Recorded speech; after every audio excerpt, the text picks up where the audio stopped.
Thank you, everyone, for joining us. Welcome to the When Shooting is Life podcast. Today, Kue and I, we've got a very special guest with us. This is Tim Herron of Tim Herron Shooting. Tim Herron, he is a grandmaster for USPSA since about like 2014. He is a multi-division grandmaster, such as limited optics, single stack, and limited 10. Also, master in IDPA. And one of the cool things that Tim has just recently done is with the 2025 IPSC World Shoot. He and his team just won gold in that, which is an incredible accomplishment. So we're super excited to have it on here. Tim, thank you so much for joining us. It's wonderful to have you on here. Yeah. Why don't you tell us a little bit more about yourself, other than just kind of like the small little things I mentioned? Yeah. I've been kind of in the competitive scene since I started shooting back in about 2010. I've been a full-time, this is what I do now full-time for a living, is travel the country and teach people how to shoot better. And I've been doing that full-time since 2019. So this is just now winding down year number six of this being my full-time career. So, but yeah, primarily USPSA, no former law enforcement or military or anything like that. I started as a hobbyist, just like most of us, and was able to kind of turn this into a full-time career. Awesome, awesome. Well, I know that for Ku and I, we're not really too familiar with IPSC. We're more familiar with kind of like the USPSA side of things. And Mhm. so, just kind of starting off, we have definitely have a lot of questions that we want to run by you. Yep. Um, I guess kind of one of our first things is that just getting ready for the IPSC World Shoot. How do you prepare for something like that? What are some of the things that you do? So the main thing, like especially with regard to IPSC or IPSC, Hmm. divisions pretty much are mirrored to USPSA. USPSA, of course, is just the US region of International Practical Shooting Hmm. Confederation, IPSC. So the USPSA kind of names the divisions maybe a little bit different. So, like limited division in USPSA is considered standard division in IPSC. Single stack in USPSA is called classic division in IPSC. Carry optics is production optics, and so on and so forth. But yeah, so there's a little bit of equipment differences between the two. So, like getting ready for IPSC this year, USPSA has allowed like a single stack division to allow you to run the holster and your mag pouches forward of the hip bone now. And you can also run the gun a little bit lower in the holster as well. Whereas for IPSC, classic division, everything still needs to be and remain behind the hips. So like the gun has to be like at your 3 or 9 o'clock, and your primary magazine has to also be at that 3 or 9 o'clock. So kind of moving everything around to make sure that I was IPSC compliant was a big thing. Other than that, really the rules cross over whether you're USPSA or IPSC division in each of the categories. But as far as a few of the little kind of minutia differences. In USPSA, you're allowed to leave the shooting area as long as you come back in, within the shooting area to shoot targets. And in IPSC, you're not allowed to leave the shooting area under any circumstance. So, like, if you wanted to like cut across a corner, you can't. Like, you can do that in USPSA, but you can't do that in IPSC. So, like, a lot of my practice this year has been like setting up stages with a lot of movement and things like that, and trying to absolutely maintain that I stay within you know, within the within the confines of the shooting area at all times.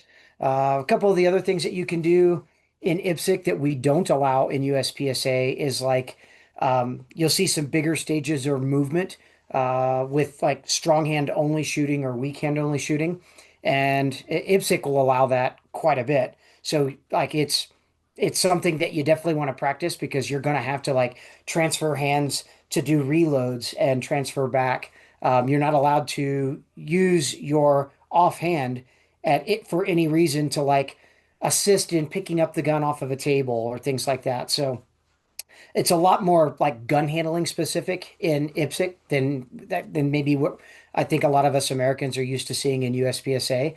And then, of course, everything target wise is only the IPSC, kind of octagonal or what they call amoeba target. You'll see no USPSA targets. So you got to get used to shooting A zones that are 20% smaller. There's no head boxes. Target presentations can be really, really tight. So it's not uncommon in IPSC to see very, very, very small uh, A zone engagement type targets or very restrictive targets at 15 to 20 yards that only have like maybe 2 inches of the A zone in the upper half that's available. So yeah, I spent a lot of time, practicing a lot of like tough, tight shots and swinging steel is a big thing in IPSC and stuff like that that we don't see a lot in USPSA. So it's been a fun year to prepare myself for it as much as possible. Awesome, awesome.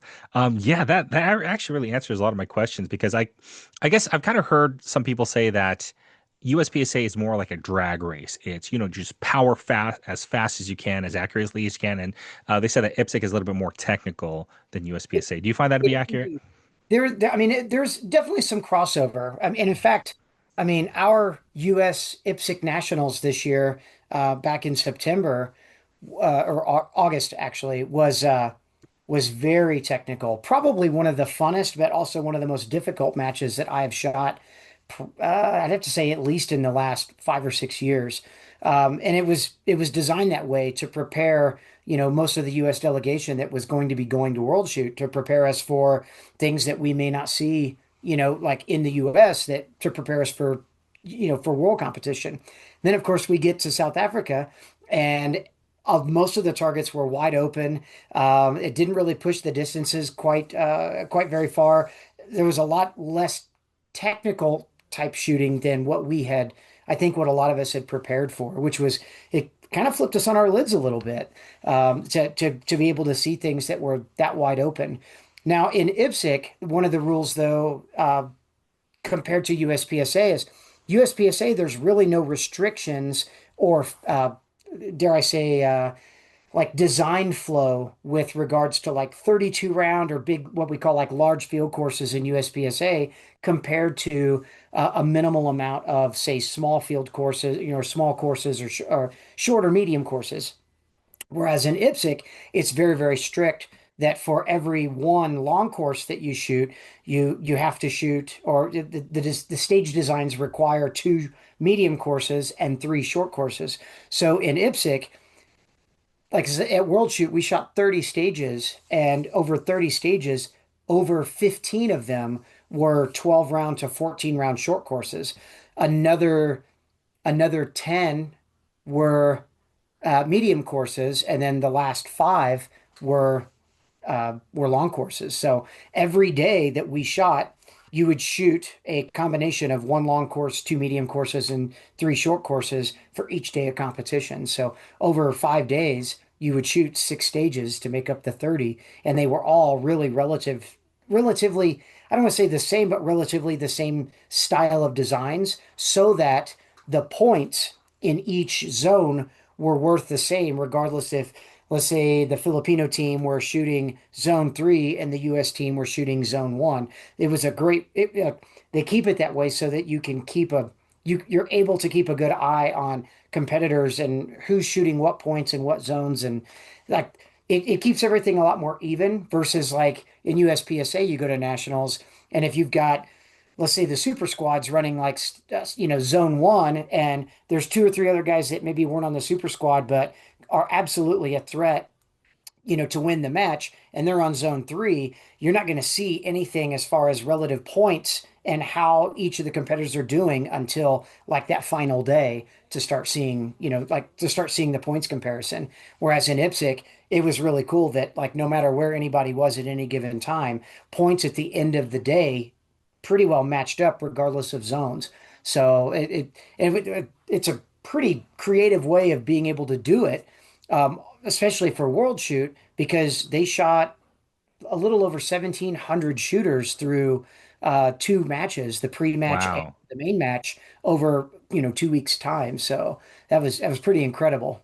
The logistics of that is just it is like nothing short of unreal.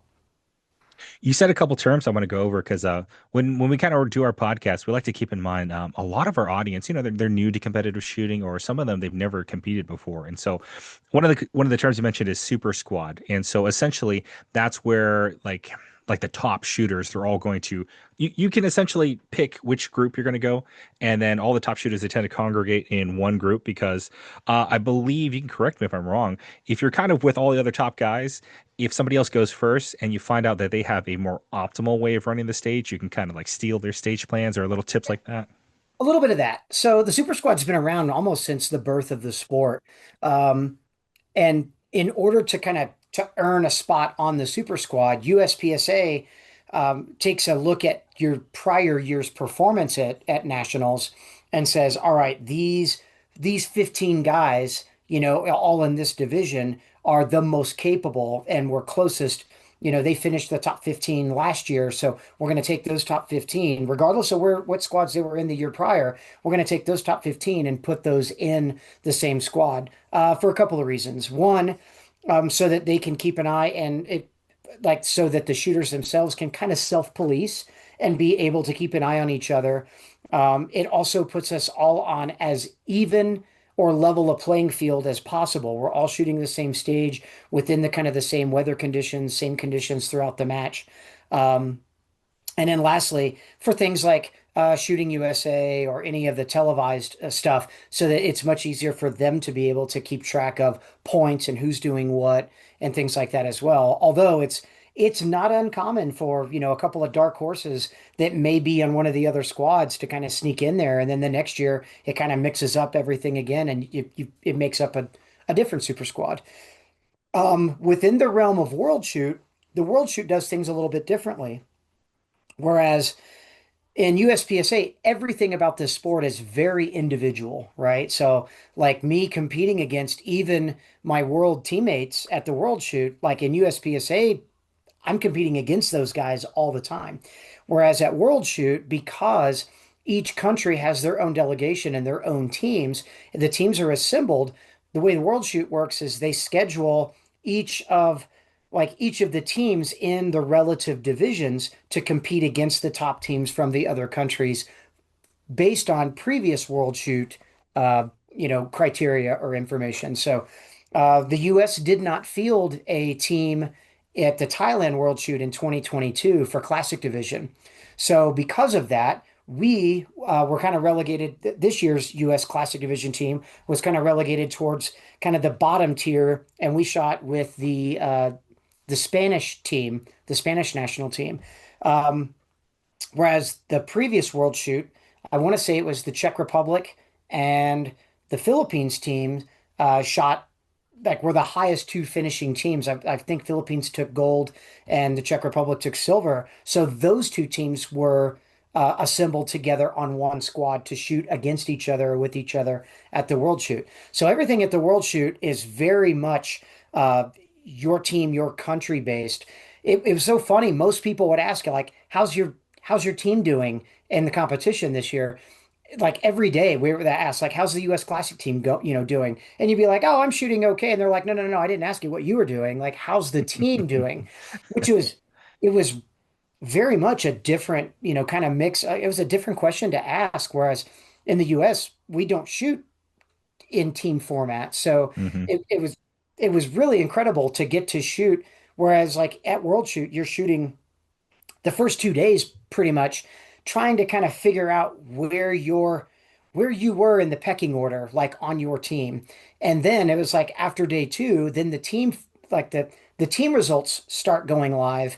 And so you can start to see like, okay, we are 2 points ahead of the Filipino team. So we need to keep what we're doing. And then after day three, we're like, oh man, we've slipped. We're now 10 points behind the Philippines team. And the Czech Republic team was kind of catching up to us. So then it was like day four and day five. You're trying to do everything you can on your team to solidify your team performance, even if that means maybe sometimes kind of having to take one for the team, so to speak. So I know in the team format at World Shoot, I think I was first shooter on at least 8 or 9 stages out of the 30 that we shot, which Nice. I don't want to say wasn't fair, but it's kind of not fair. And a few of those stages, especially on the short stages, where if there were like movers or activator sequences and things like that, timing is crucial. Like understanding the timing, like, okay, I'm going to shoot this steel and I'm going to shoot this steel and this bobber's going to do this and this swinger's going to do that to kind of create like what the timing is of that stage to try to perform as best you can. And no less than three of those eight stages that I started. And you figure out of eight, I mean, that's almost a third of the stages I was the first shooter on. And three or four of those stages of the eight that I started on had some sort of a mover or timing event or timing sequence that I didn't get an opportunity to really see what the timing was supposed to be on them. Hmm. And so it kind of puts me a little SOL on things. I'm a little Hmm. out of luck on like really getting to execute the best plan. Instead, it becomes more important about, okay, guys, looking at my team, like, how do you want me to activate this stuff so that I can shoot it? Obviously, I've got to try to shoot to get the best points I can, knowing though that I'm probably not going to shoot it as like at the pinnacle of how it's supposed to be shot to More hope. carefully, I guess. Right. To make sure that my team gets an opportunity to view the stage maybe in a better way so that they can adjust their way they're going to shoot it to really kind of to trounce the stage as best they can. So there were a few times it was like, well, I'm 2 seconds back of the field on this particular stage. I'd still shoot it really, really well. So my goal was just shoot all the points I possibly can and kind of let the time be what it is to help my teammates out to be able to shoot it as incredibly fast as they could and get the points. And it was kind of like, well, that kind of sucks for me. I'd like to have done a little bit better on that. But again, you kind of understand the pecking order, and then you realize like how incredibly important it is Yeah. to do to do those things to help set your team up for success. So, I mean, after day four, we were, I want to say 22 points back of we were sitting in it like pretty solid in silver Oh, positions. actually, let me stop you really quick. So, I want to ask a question from the audience perspective, right? So, some Sure. people may not understand that since you're shooting first, especially if you're having a lot of moving targets, they have momentum and there's Right. certain timing with it, right? And so, for anybody who's never done that before, if you're the first man in the stack, you get to see it like one time. That's they'll it. like trip all the items, but that's it. You only see it one time. Whereas if you're like the 10th or the 15th man in the stack, you've seen it 10 or 15 times, and you have a very good idea of Right. how the timing works, and you can have a pretty good stage plan. Yep. Absolutely. Absolutely. So going into day five, at the end of our fourth day, going into day five, we knew we were about 22 points behind. And so we all kind of had a team meeting where it was like, all right, listen, nobody's going to try to swing for the fences on anything. We need to shoot the most solid day we possibly can. We're in a good position that we can make up some ground. So we're going to have to shoot aggressive. However, we're not going to take a huge like risk on things. Like the goal is to shoot as absolutely solid as we can. And however, it looks like the Filipino team decided, all right, we got this in the bag, so we can kind of stretch our lead a little bit by trying to take some chances. And unfortunately, those guys took some chances that didn't pay out. And they ended up with a couple of mics and some misses and some mistakes that allowed us to leapfrog them, and we ended up beating the Filipino team to take the gold for the team by 7.5 points on a Nice. 2,500 point match, which was like pretty incredible. That's a slim margin.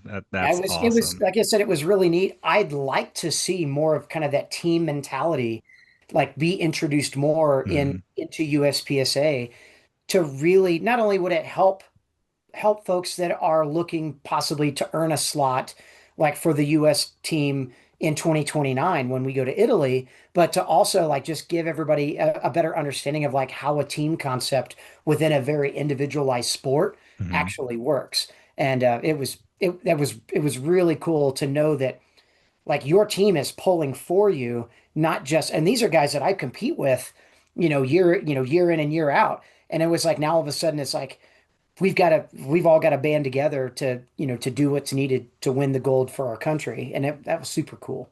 Super cool. That's awesome. I didn't realize it was such a razor thin margin you guys won by. And I Yeah. guess that kind of leads into my next question is, tell us about your team that you shot with, and how was the overall experience with them? The experience with them, I'm very, very fortunate that I've known my other three teammates, just from shooting within USPSA for years. Um, One of which was Jeff Cawthon. He's a shooter out of Ada, Oklahoma.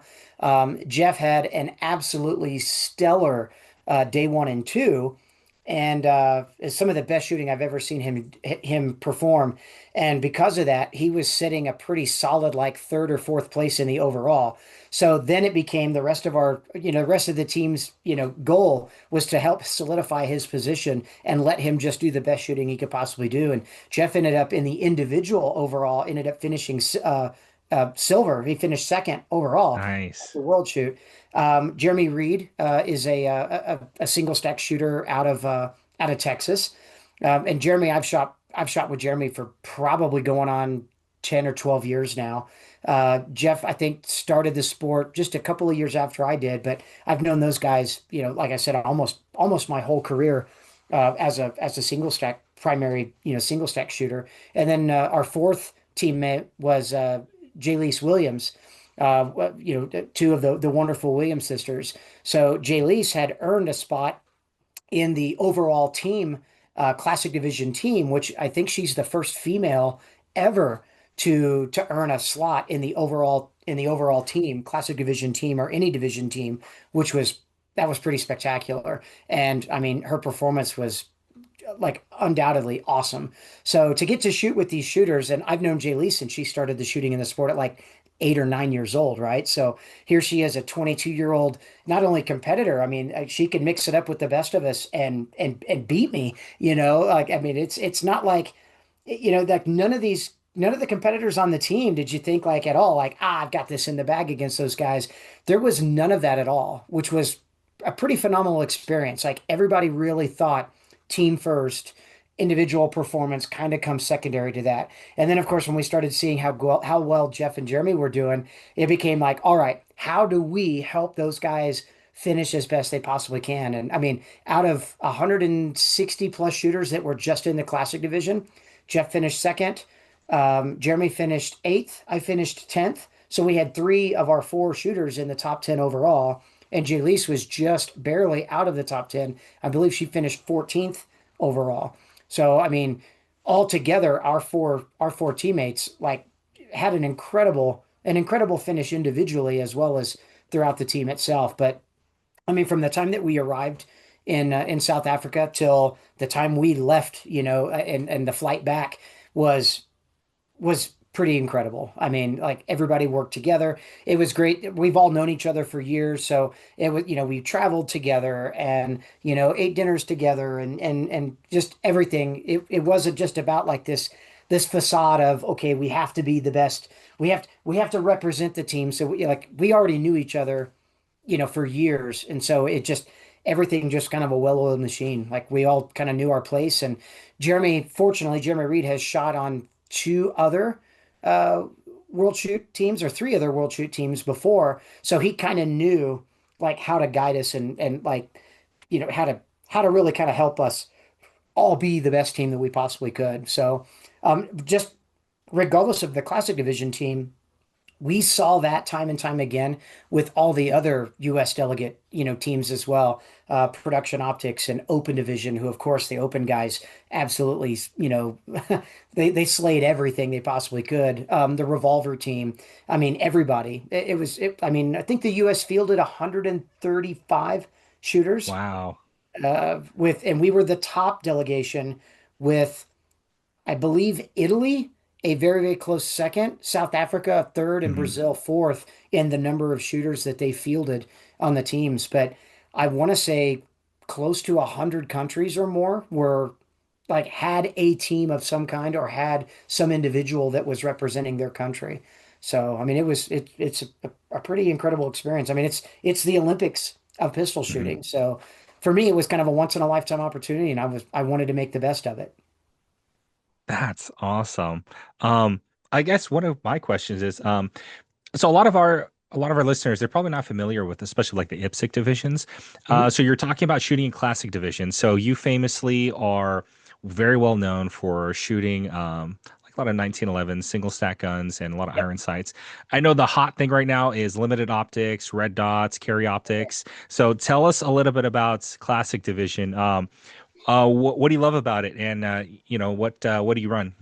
So it was my first ever division. So when I started kind of into this journey of USPSA, I didn't know any better at the time. Mhm. The guy that kind of took me under his wing and introduced me to the sport shot a 1911, and so I thought like, well, that's that's what everybody shoots, right?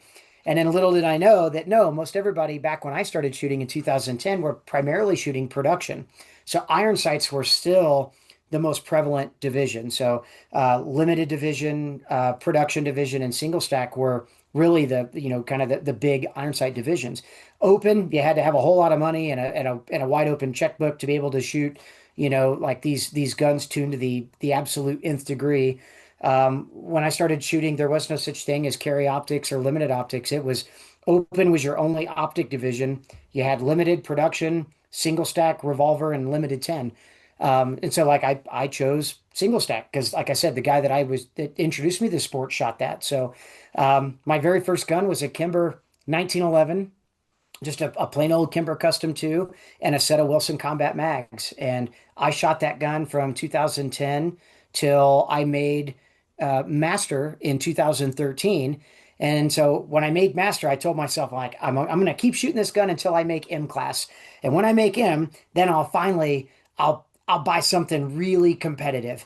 And man, my really competitive choice was a 6 hour 1911, a Max Michel variant, Mhm. which I come later to realize was just basically had Max Michel's little logo on it, but it was pretty much just a sourced out production, 6 hour that wasn't free of its own, faults and things like that.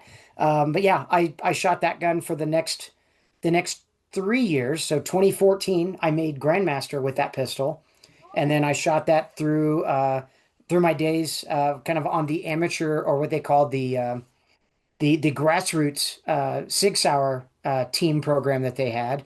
They called us the old gray shirt team, and so Max Michel was our team captain, and then there was about 15 to 20 shooters that were basically to promote the then brand new 6 hour P320. We all kind of know how that ended up, right? But Yeah. and that was kind of our job. So I primarily shot with the team as a single stack shooter, 1911 guy, and promoted the 6 hour 1911s. And I did that until 2016. 6 hour kind of dissolved the team and went a different direction. And I then shot for Atlas Gunworks for a couple, 2 or 3 years. And Adam at Atlas Gunworks was a pretty phenomenal guy. Built me a couple of great single stack guns, and I got to pursue again, like really kind of it just kind of became my home division. I love everything about single stack. I love the difficulty of iron sights. I love the difficulty of like the stage plans and creating stage plans around 8 rounds of major or 10 rounds of minor, 10 rounds of 9 millimeter or 8 rounds of 45. The stage plans, like your execution has to be so demanding. You've got to be free of mistakes, but you're doing so much more with the pistol than just loading 24 rounds in a red dot and shooting all the targets. So I've always liked the purity that comes with shooting that type of gun. Like all of your mechanics really just have to be on point. You don't have extra rounds to spare, so you've got to be really accountable, for every shot that you take. Otherwise, you're doing a lot of standing reloads, which eats up a lot of time.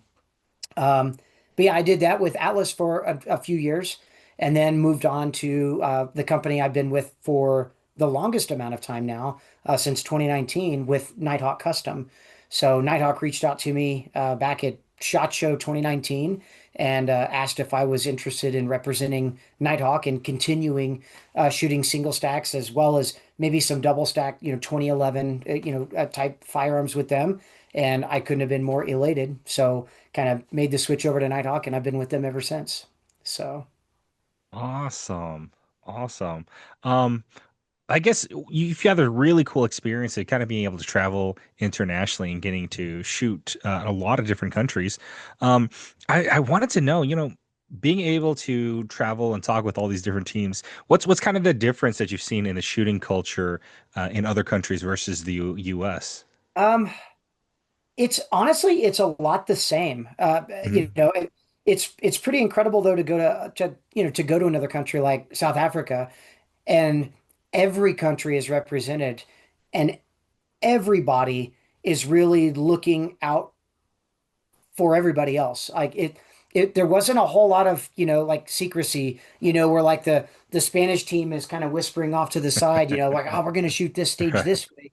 I mean, everybody is very open and inviting Hmm. and asking questions. And at the end of the day, that's the one thing that's really drawn me to this sport and kept me in this sport for the last 15 years is no matter how individual it is, I don't think anybody really wants to see anybody else fail because we all want to be our absolute best because we all want to win against everybody at their absolute best. So even in the US, I mean, I've had guns go down and had competitors like straight up offer me their backup guns, to be able to finish matches. And I've also done the same thing where I've absolutely offered my backup gun or even my primary gun and magazines or gear to another competitor so that, and I've even had them beat me with my own equipment before too.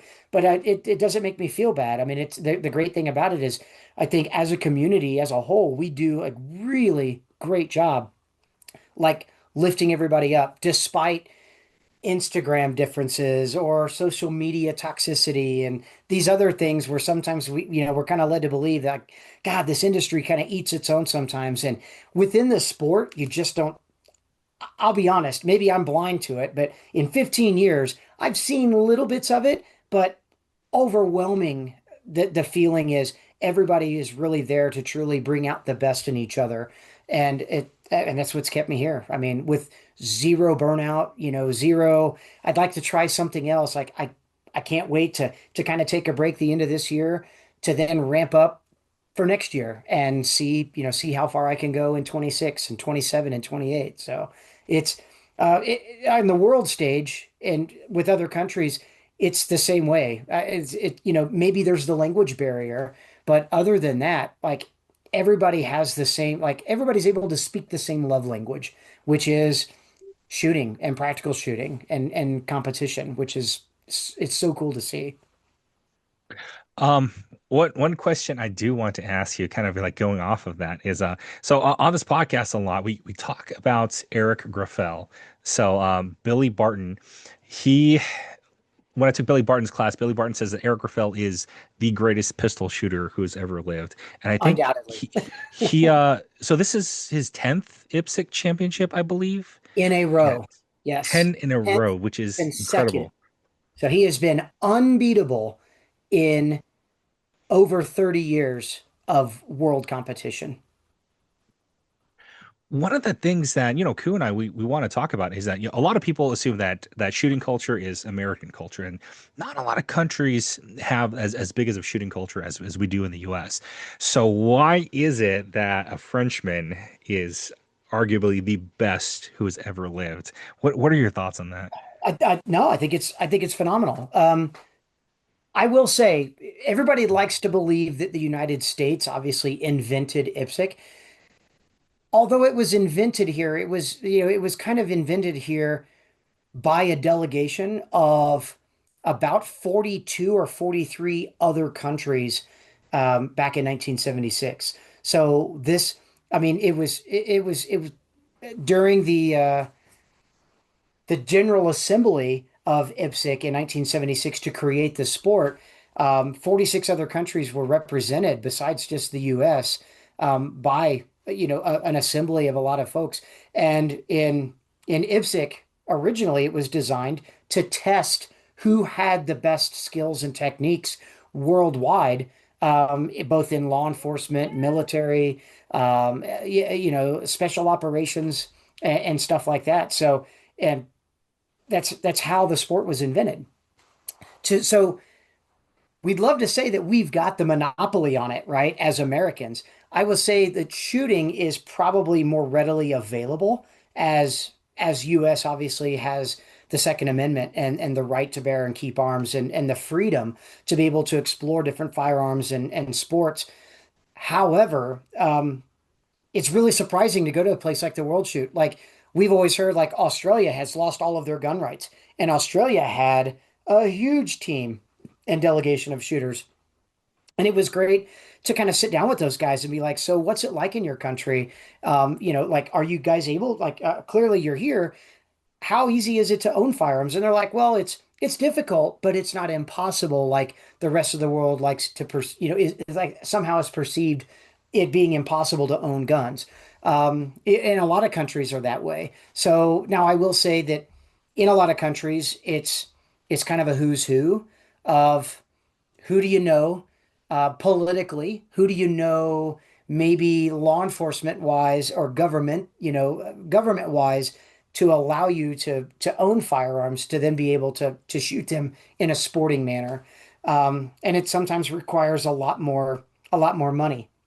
So in other countries, whereas in the US, shooting is a very blue collar activity, right? Whereas in other countries, it's very much more, in a lot of respects, more white collar, where you see a lot of guys with a lot of money who can afford the permitting and the legalities of being able to own firearms and the importation of ammunition to be able to shoot, and then be able to do that at a very high level. Not to speak for Eric, but Eric has been doing this since like he was, I want to say 13 or 14 years old. And I think in Eric, like in the realm of Eric Rafael and why he's become like arguably the greatest shooter to ever walk the earth is maybe not having access to the things like we do in America. You tend to you tend to really, like you tend to not disrespect what you're able to do and are very gracious for anything that any help or assistance you get along the way. So you don't want to waste any opportunity that you have. And Eric definitely didn't waste any opportunities. I mean, he won his first world shoot. The following, I want to say he was 17 or 18 and won as a junior and won the overall in his division, and then has since, collected nine more, like consecutively, which has afforded him sponsorships and the graciousness of other companies being able to give him ammunition and a lot of the resources he's needed to stay on top. And so I think that obviously has helped immensely. Whereas in the US, I mean, it used to be we could go down to a local Walmart, and buy ammo, and now it's, you can go down to a Bass Pro or a Cabela's or order a case of ammo and have it shipped directly to your door in like 3 or 4 days. So, I think sometimes we take for granted how easy we have it, and a lot of these other countries don't. And so that makes them some serious competitors as well because they don't waste an opportunity to get better. Yeah, I think you've got a great point about that because I literally I went to my local shop like a day or two ago. I picked up four Glocks in like 5 minutes because it's Right? as long as you got the proper ID, you're good. And then whenever I see, especially like a lot of the European countries, the Nordic countries, they have some beautiful, beautiful, very high tech gun ranges, and then everything around us is if you're lucky, you'll have a couple dirt bays, Right. Just a and if you're pile of dirt lucky. and some target stands. And you're right. And I think other countries, because of the limited availability a lot of times in the sport is taken so much more seriously, hmm in other countries as well. So there's a lot of like staff reset in other countries, which is something that US as is trying to incorporate a little bit more, which I'm I'm hit and miss on it. I've got some arguments for it and arguments against it. But like in other countries, like you see a lot more seriousness of the sport being taken hmm into account. Whereas, now granted, at the same time, the limited availability of being able to shoot, means that like when they do get to shoot in other countries, it tends to be more Mm. serious competitions. Whereas, I mean, most of us could go pick up a local match at almost any day of the week at an indoor range, and damn near any Saturday or Sunday to go to, a range 45 minutes to a couple hours away and go shoot a local match, sometimes in our own backyard for, 10 or 15 bucks.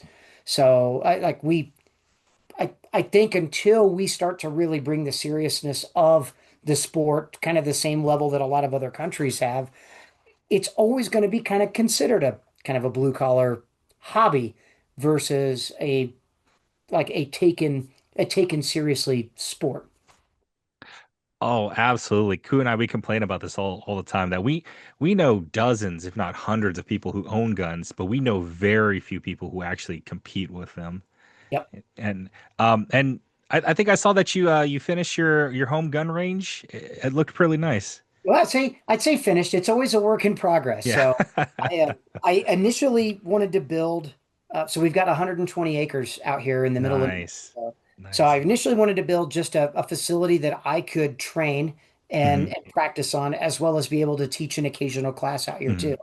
So I started with building three berms or three bays, and then three bays didn't last more than a year before I was like, I need to expand. I want three more. So if I had six, I could do matches here and host a lot of other trainers and like a lot of other great shooting experiences and opportunities for the community. So I built three more, and now of course I've got those three built, and it's been almost a year, and I'm already kind of like, you know, twisting my little evil mustache, thinking to myself, like, man, I could go ahead and have somebody come back down and maybe build two or three more bays, and then a Connex box and a storage facility Mm. and a clubhouse. And so eventually it'll be a full on, training and shooting kind of mecca and facility. But yeah, I mean, I've got six big bays. So I host anything from 8 stage to 10 stage matches, and Nice. multiple instructors throughout the year. I teach multiple classes out here as well, and it's been pretty cool to have my own range in my own, like, figuratively in my own backyard. So Nice. Nice. That's awesome. Yeah, I've got my own little farm like 5, 10 minutes down the road, but it needs some work. It's pretty simple right now. Just kind of needs a little bit of work. oh, and that's the one thing too. Yeah, you build it and you think, oh man, it's Mm-hmm. great, and then you realize there's so much work and Mm. upkeep and picking up brass and keeping the Mm-hmm. grounds clean, and it just it you think it's really easy, and then you realize, like, now I understand why ranges charge, sometimes like big rate, exorbitant range fees and membership Yes. fees and things like that, because it takes a village to keep Mm-hmm. something like that going. Oh, absolutely. I always get people asking, why don't you just let people come shoot at your land all the time? I'm like, go to a public gun range, look at how many bullet holes are in the ceiling, and tell Exactly. me if you want those people showing up at your house. Exactly. Especially, you've got to keep an insurance, like I've got to keep an insurance premium Hmm. and, liability and property and casualty insurance on the range, even for my own use, let alone Mm. for, not to mention when I've got 60 to 100 people coming out here and shooting a match. And it's like, all it takes is one little mistake, one mishap, one accident. And, I mean, the insurance premiums go through the roof. I mean, it's expensive to own and operate a range for your own use, let alone for, you know, kind of semi-public or private, membership use. I'd rather not get into that. So, Absolutely. Absolutely. And this is kind of like my last question before I jump over to Q. Um, so you're very much well known for shooting iron sights and red dot sights. It's the big thing. mhm. All police departments are moving to it. The military's moving to it. So I'm sure you have many thoughts on it. But do you see that there is a particular reason why somebody should learn irons versus learning red dots, or No, is there one that is better I don't. than the other? Nope. And nowadays, especially with the ease of getting a firearm, and anymore, most manufacturers don't even make a handgun that isn't, like optics ready, or you could just buy a plate, or a lot of times, like, I mean, look at a Canic. I mean, a Canic comes with like 5 or 6 different plates that are decent plates too, to be able to put an optic, and so, like, purchasing a firearm and having and buying a 2 or 3 or $400 optic to put on it, like like I don't advocate starting out on iron sights. I still like to shoot iron sights. I'm 48 years old and fortunately have still got pretty good vision to be able to shoot iron sights, and I like the challenge associated with it. However, I was also a pretty early adopter of red dot systems as well. I was the first. I was the first grandmaster in limited optics division when limited optics was introduced as a provisional division. Um, Nice. I shoot a lot of optics when I'm not training for a world competition. I haven't picked up my gun much this past year as I really, set my sights on iron sights for classic division.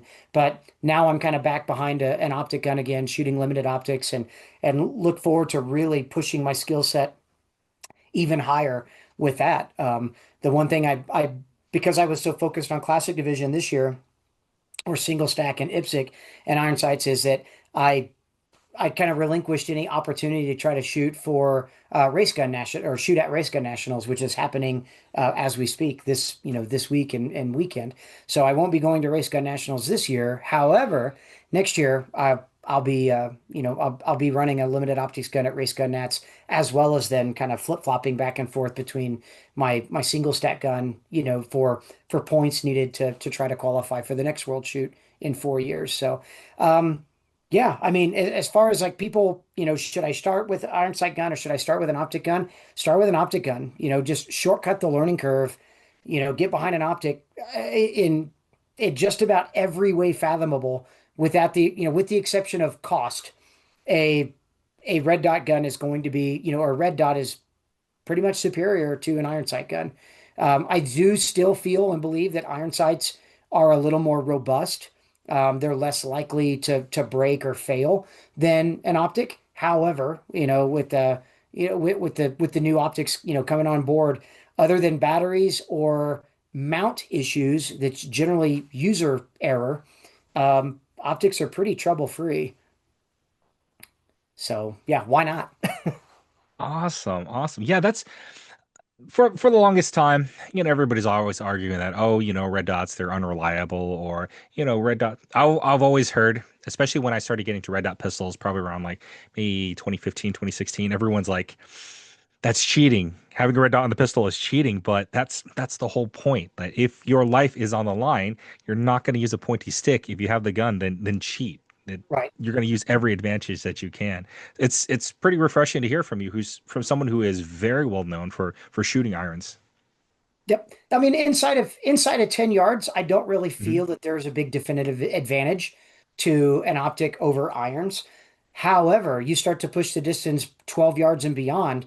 Oh my gosh. I mean, there are many times that I've shot, major matches where, I'm shooting an iron sight single stack gun and I'm like, "God, sure wish I had my limited optics gun here."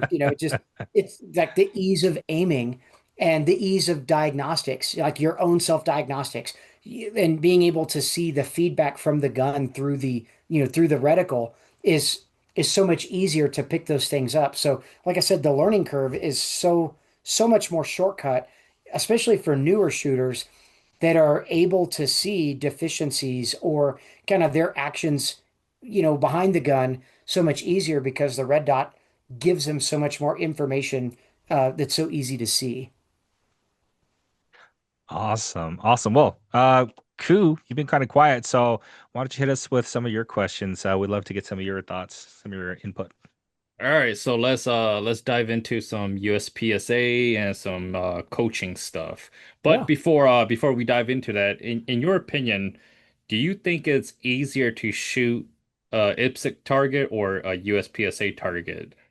Um, There's 20% larger A zone on a USPSA target. The target's also 30 inches tall, including the head box. So you've got a larger C zone area with the head box as well as an upper A zone. They're both the same width, so they're both 18 inches wide, but an IPSC target's only 24 inches tall. Actually, maybe 20 inches tall, and a USPSA target altogether is 30 inches tall, including the head box. So, yeah, a USPSA target is easier as far as there's more surface area to be able to aim the gun at.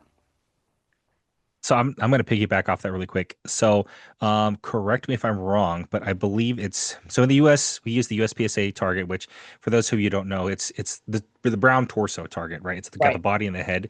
Yep. But IPSC, I believe the idea was that they wanted to make it more sport friendly, so they didn't want to use a something that looked like a body. Correct. Correct. Yeah. No humanoid Mm-hmm. targets. It's also why in IPSC you don't see like what we see, like big poppers that have Mm-hmm. like the big calibration zone, but they've also got like a head on the top of the Mm-hmm. poppers. And in IPSC you won't see that either.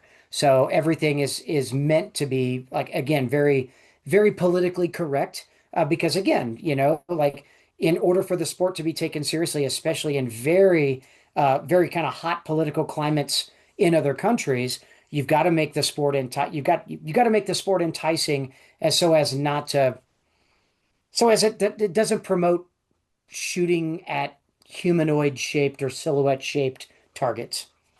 And I get it. I understand it. And I I also embrace it. Like I I'll be honest with you, I prefer shooting the IPSC targets after spending an entire year shooting those only. I prefer shooting the IPSC targets than I do the USPSA targets. You're able to see a little bit more creativity because there's less restrictions. Like in USPSA, you're only allowed to occlude the lower A zone up to a maximum of 20% of the lower A zone to be present.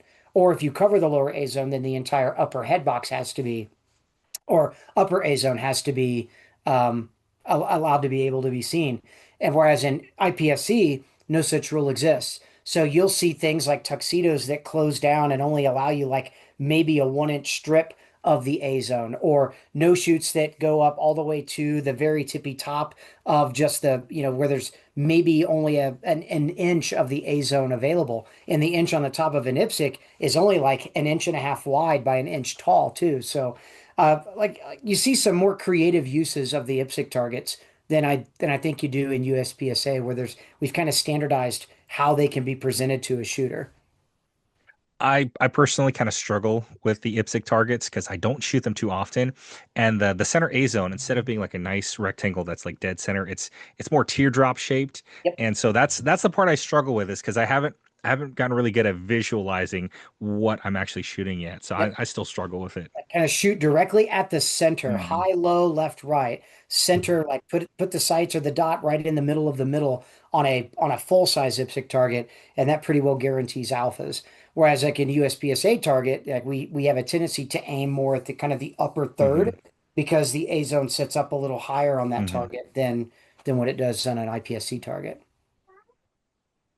All right, so I might sound stupid for saying this, but I want to hear your opinion on this. So in my opinion, I feel like it's easier to shoot an IPSC target just because like when you shoot under pressure, you just got to aim a little bit higher, right? Just in case if you might anticipate too much and then you will still hit the A zone. What do you think about that? I don't I don't think you're wrong.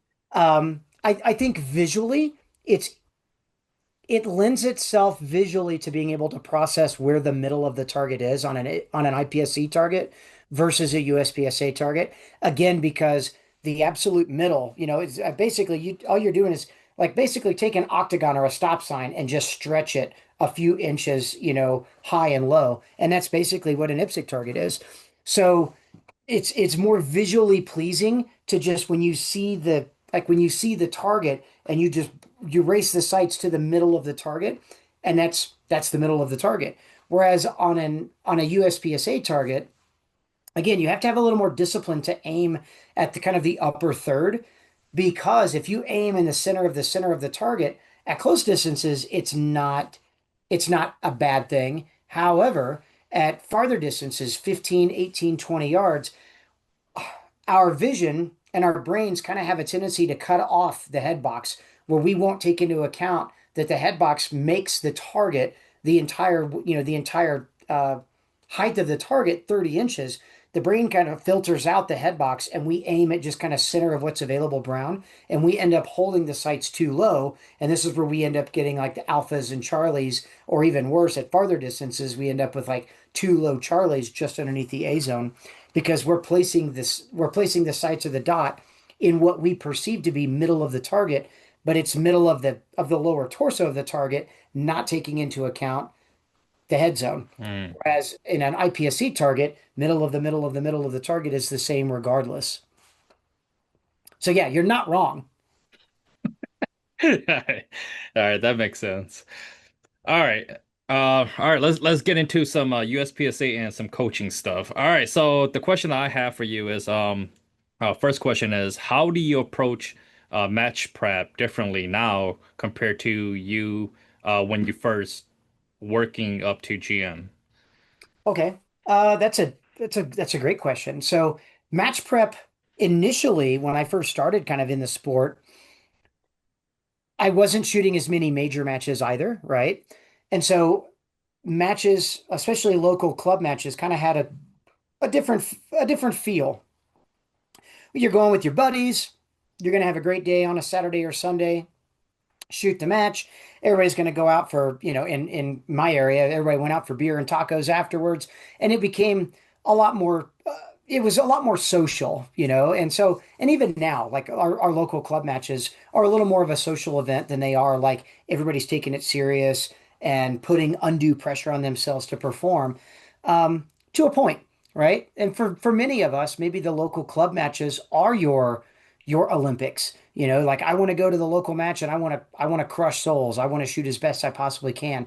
But your match performances tend to reflect more about the level of preparation or your practice. So you tend to practice more stand and shoot things. You tend to practice more uh, maybe more technical things like gun handling stuff, draws and reloads and things like that. So you tend to prioritize those types of things even at local matches as well. Um, a lot of my local match performance didn't include me preparing for like shooting a lot of one-handed stuff, whether it be strong hand or support hand only. A lot of my local matches, I wasn't really going to the range and preparing for like shooting on the move much or position entries and position exits or table pickups, like picking a gun up off of a barrel. Like those were things that like you saw at matches occasionally, but you never really gave them a lot of priority because you were like, meh, whatever. That's one stage that has like a table or a barrel pickup. But for the most part, like my practices were all about like hands at sides, draw the gun as fast as you can, rip that first shot on target, and rip fast splits and try to transition the gun pretty well. And then kind of let your movement and position entries and exits and your footwork was kind of deprioritized, and we've started to see, like obviously now as the advent of training, like everybody sees everybody else's like YouTube videos, and there's so much good information out there that people are starting to even treat their local matches with a little bit more seriousness. But for me, like preparing for local matches was like it was all about preparing for the classifier, right? Like I got to shoot the classifier stage really, really good, and everything else about the match was kind of the social event. Then you taught you prioritize the classifier stage more so than anything else, and we saw a lot of like hero or zero, right? Like you're gonna swing for the fences on the classifier stage, and then man, it hurt when you shoot a no shoot or you shoot a miss, or you ended up you, causing a malfunction somewhere because you gripped the gun wrong, and so the approach at local matches was more about like preparing to try to bump your classification up to the next level. And then anything else on the match was just like kind of funsy stuff.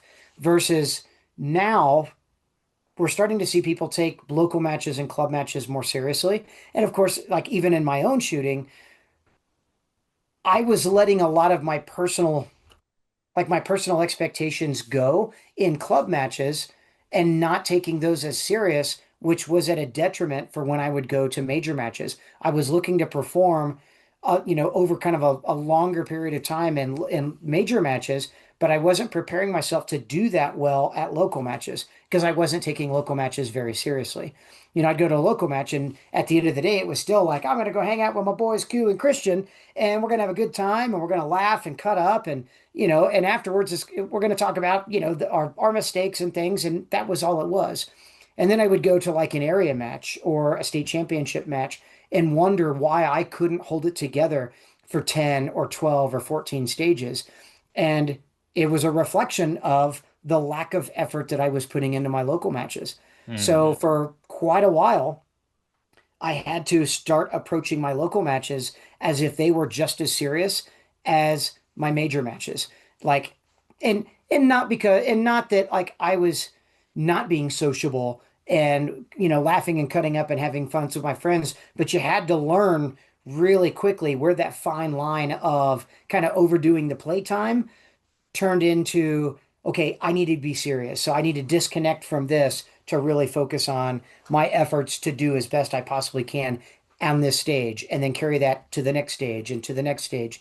And the more consistent I could become in local matches, the more I noticed that that consistency really started to elevate like at major matches, to where like I really very, very occasionally do I go to a local match where it's just an excuse to go out and hang out with my buddies. Like if I'm going to take the time to even go to a local match, I want to shoot well, and I want to be able to, I want to be able to put goals in front of myself to try to achieve, whether that's I want to be able to shoot 95% of the available points for the entire match. It's maybe not I want to win every single stage, but it becomes all about like I want to be consistent. I want to shoot top three or top five at my local match for all 5 or 6 stages that we're going to shoot. And if I have a big mistake that causes me to be outside of that, I'm mad, but I'm also like, I need to figure out why. Why did that mistake happen? And I take those bits of information, and those become the tools that I then that those are the catalysts for my next dry fire sessions and my next live fire sessions. Things that I see that I do maybe not as good as I'd like to at a local match then become the things that I practice to become really, like really good at in practice. Things like and not taking for granted table starts or one-handed shooting or turning starts or seated starts or whatever the case may be. And so I start to use the things that I start to see in local matches as things to drive my practice to prepare me not only for the locals, but then to also prepare me for the major matches. And then for major matches, the prep for those is incredibly important. So, looking at the stage diagram, like not the stage diagrams, but when the stage books come out, or the match books come out for major matches, the first thing I look at is kind of round count to get an idea. Is it going to be a high round count match, or is it going to be a kind of a medium or a low round count match? I don't put much emphasis on the stages themselves because we all know that when you look at a stage diagram and then you go to the match, you're like, this doesn't look anything like I had spent hours looking at the stage diagram. So I don't put much emphasis on those. However, I do look at things like start positions, where or how they're going to have me starting.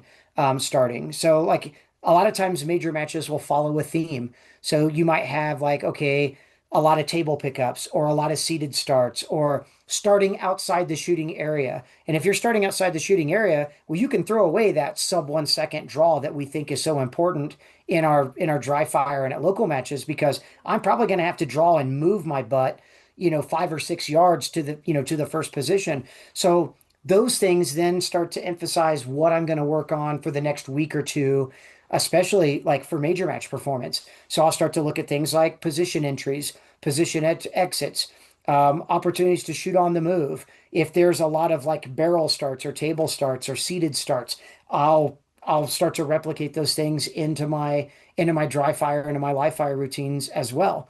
Um, if there's a lot of distance shooting where maybe I'm familiar with the range that the major match is gonna be at, and I see like what looks like there's on the stage diagrams, oh, it looks like those targets are gonna be way far away, like high distance.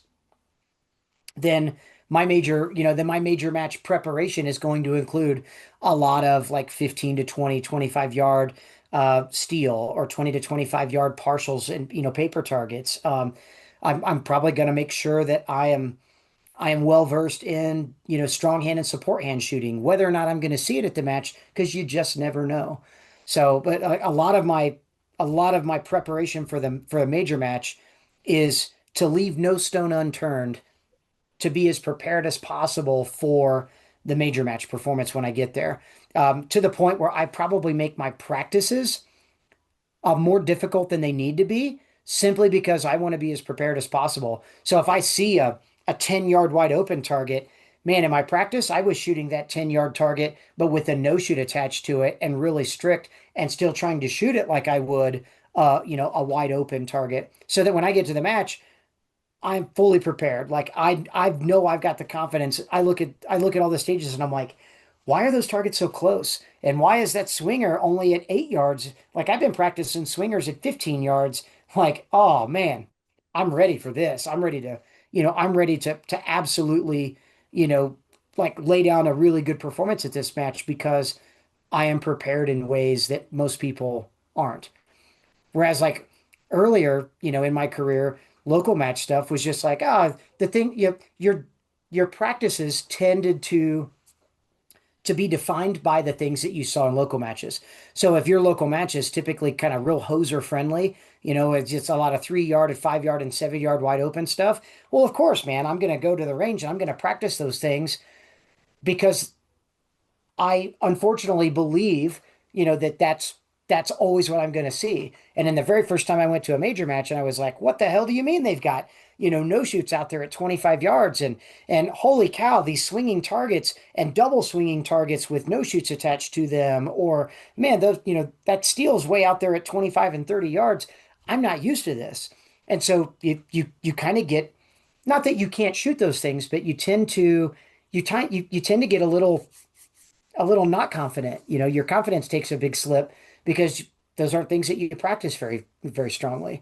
So major match performance then begets better practice habits at home. Better practice at homes then beget better performances at local matches, and it's very cyclic. Yeah.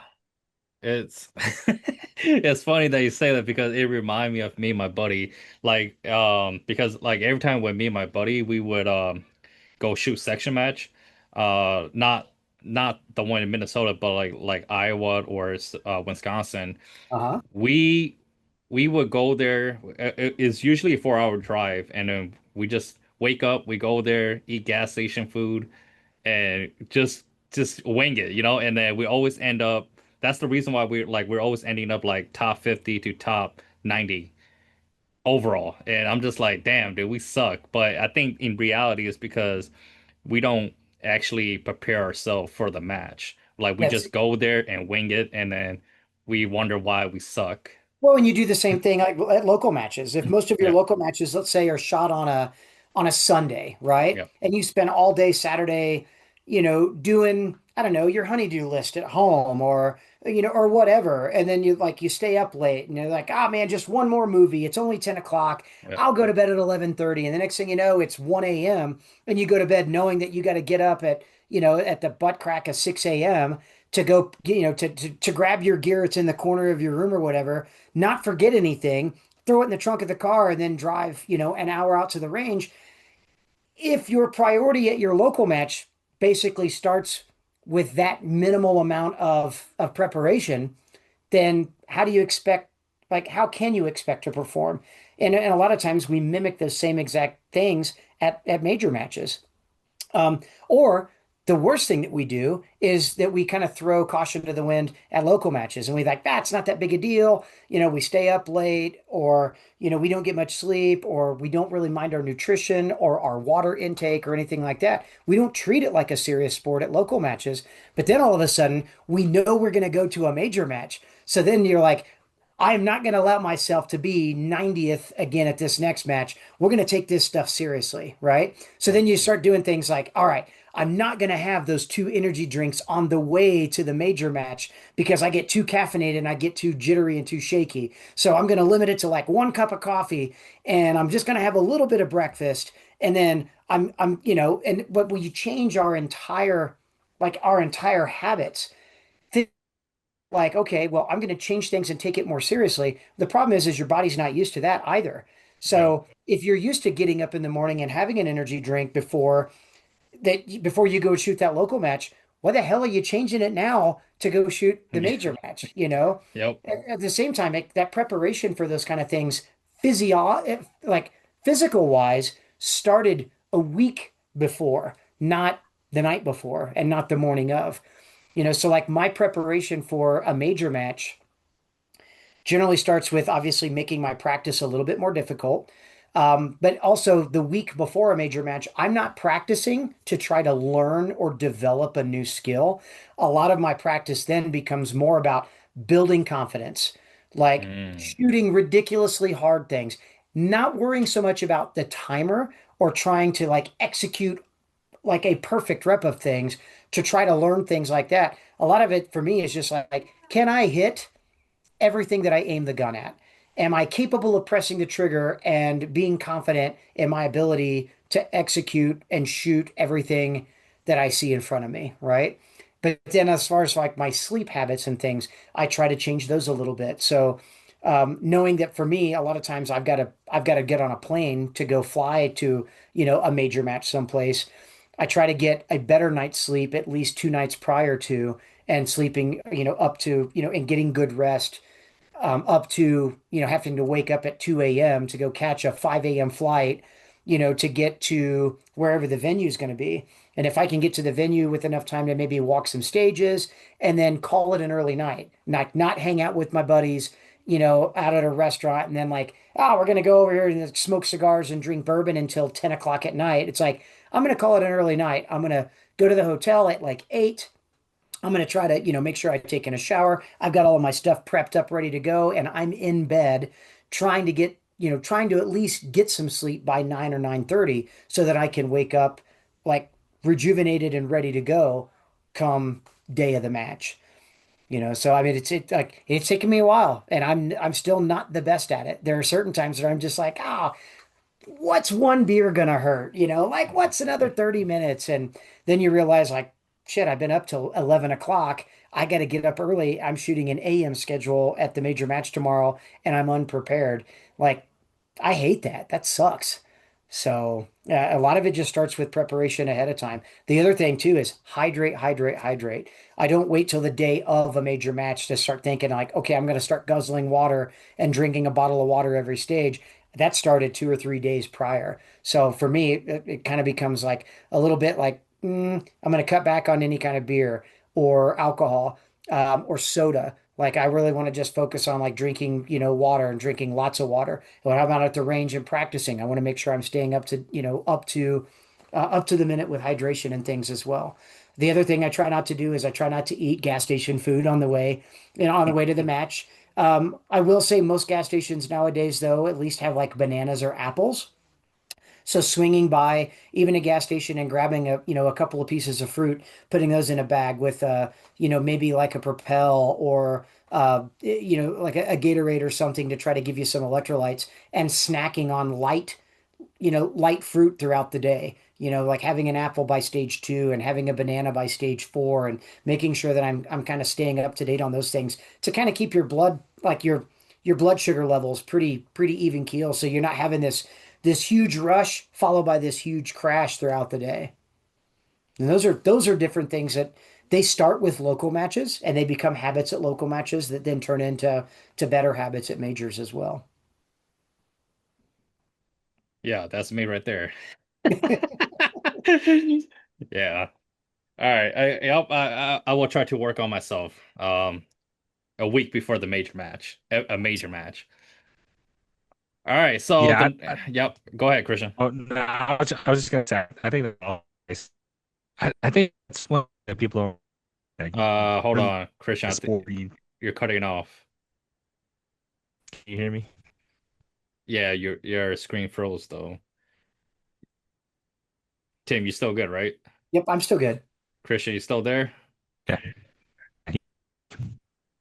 Your mic is getting cut off. You might have to jump back out and jump back in. All right. Well, so the next question I have for you is uh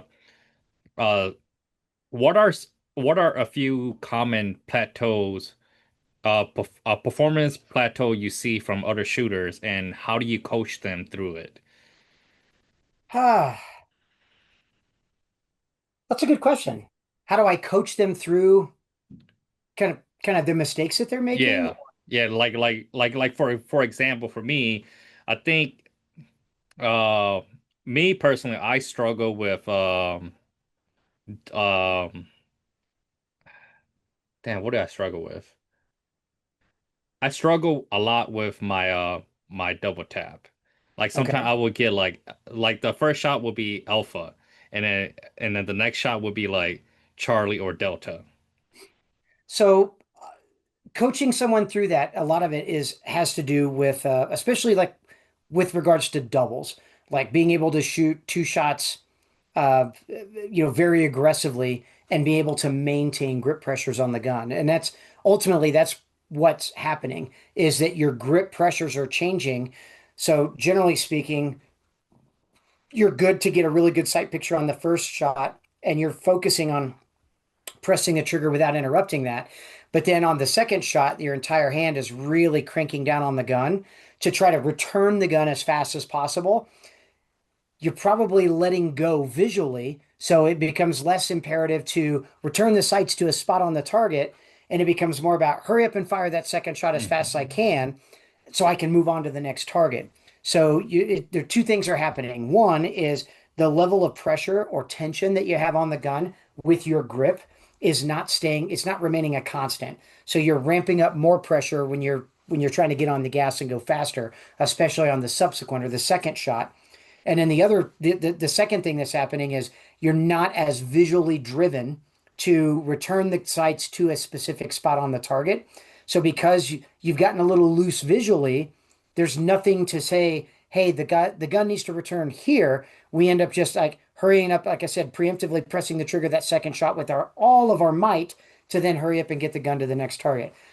So as that happens, and as you start to see that become a trend, like one of the things that I kind of coach the shooter to do is like, hey man, you are already prepared to to receive input from the gun, right? To receive recoil. So why are we trying to fight it now? You weren't trying to fight it on the first shot. It's not going to do you any good to try to fight it for the second shot.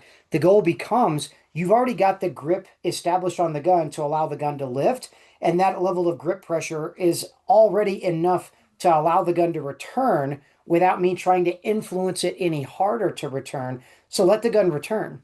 So the only thing that I need you to be aware of is like visualization. If you are visually seeing the sight lift and you see the sight return, your goal then becomes okay, remain a constant, like not change anything, right? Your grip should remain an ever constant. You shouldn't increase it and you shouldn't decrease it.